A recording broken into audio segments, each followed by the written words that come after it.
કોણ કહે છે કે મારો ભાઈબંધ વાંઢો છે? તો મિત્રો વ્લોગમાં તમારું સ્વાગત છે અને અમે ત્રણે ઘોઘાઈઓ થઈને અમારી ફોર્ચ્યુનર લઈ નીકળી ગયા સુરેન્દ્રનગર. તો આ સુરેન્દ્રનગરનો રોડ છે. તો મિત્રો અમે રોડ ઉપર જતા તો અમને સામે મળ્યા માસી. તો માસી શું કહે છે જોઈ લો. એક વિડીયોમાં આ કરજો. પછી આગળ મિત્રો અમને જોવા મળી વાડિયુંમાં હતા ઢેફા પાક. તો અમે પાછા આગળ નીકળી ગયા. આગળ જોયું તો ખબર પડી કે સુરેન્દ્રનગરની સર્કલ આવે છે. અમે 3 સવારી છીએ, ખંભે લુંગી મારી છે. આ 200-300 પડાય ન દે તો સારું. તો આગળ સાહેબ તો ઊભા હતા, પણ અમારા ભાઈ હારા કહેવાય કે અમને ઊભા ન રખાયા, કેમ કે બીજા 2-3 જણા લંગુર હતા એમને રખાઈ દીધા. એટલે અમે વાંથી નીકળી ગયા. ફાઇનલ અમારે જવાનું હતું મેગા મોલની સામે. તો અમે મેગા મોલની જવા માટે ડાયરેક્ટ રસ્તો ગોત્યો અને રસ્તો અમને જડી પણ ગયો. પણ આગળ ગયા તો અહીંયા કોકનું આવી બન્યું હતું એટલે કોકના લગ્ન હતા. પણ અહીંયા અમારું હોન્ડા ક્યાંય નીકળે એમ હતું નહીં.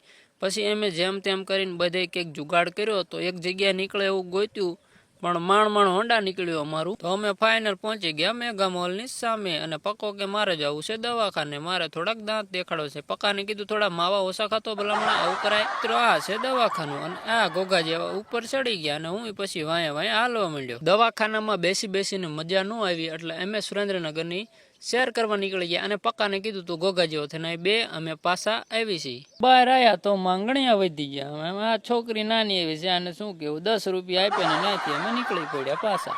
અમે પહોંચ્યા સીધા મેગા મોલે અને ત્યાં પછી અમે એક સામી દુકાને ગયા. ત્યાંથી અમારે લેવાનું હતું અમારા સ્ટેન્ડનું ઓલું મોબાઈલ રાખવાનું ભાંગી ગયું હતું, પણ આ દુકાનવાળા પાસે હતું નહીં. તો એમને બહાર ફોન કર્યો અને બહાર પણ મેળ આવ્યો નહીં. ત્યાંથી મિત્રો અમે જેમ તેમ કરીને આ ઢોકળા જેવું કંઈક લીધું અને અમારું જેમ તેમ કરીને કામ થઈ જશે એ ભાઈએ કીધું. અને અમે નીકળી પડ્યા સુરેન્દ્રનગરની શેર કરવા. તો સામે ઊભા છે પોલીસ સાહેબ, પણ કોઈને ઊભું રખાવતા નથી. મને લાગે છે કે સાહેબને તડકો લાગી ગયો લાગે છે. તો અહીંયા તો બધા અમારી હામું તાકી રહેશે, જાણે કેમ એમાં મોટા જાદુગર હોય અને જાદુના ખેલ દેખાડતા હોય એ રીતે બધા જોવે છે. તો પછી સીધા જ અમે એક કપડાની દુકાને આવ્યા. વજુ ભાગે અમારે કપડા લેવા છે, તો હાલો એમને આજ ભબકો બનાવી દઈએ. તો ફાઇનલી કપડા અમે જોયા અને એક કપડા ગમી ગયા. તો વજુભાઈને બનાવી નાખ્યો ભબકો.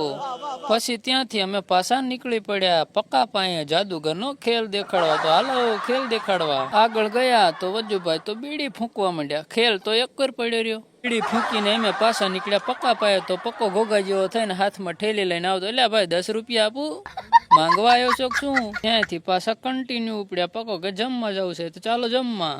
ત્યાંથી ડાયરેક્ટ ઉડીને અમે આવતા રહ્યા જમવા. અને અહીંયા જોવો તમે ચાલુ કરી દીધું છે જમવાનું. પક્કા 2-3 ખોળિયા વધારે ખાજે ને કે દાઢ પાછી હેલી જાય, પાછું જવું પડે. હા માર ભાઈ. તો જમી બમીને અમે ઉપડી પડ્યા ઘરે. સુરેન્દ્રનગરમાં બહુ ધાંધિયા ઠોક્યા આપણે, એટલે આપણે ઘરે જવું પડે ને આમ તેમ ઘરે જો ગાળ્યું દે તો આપણે મજા ન આવે.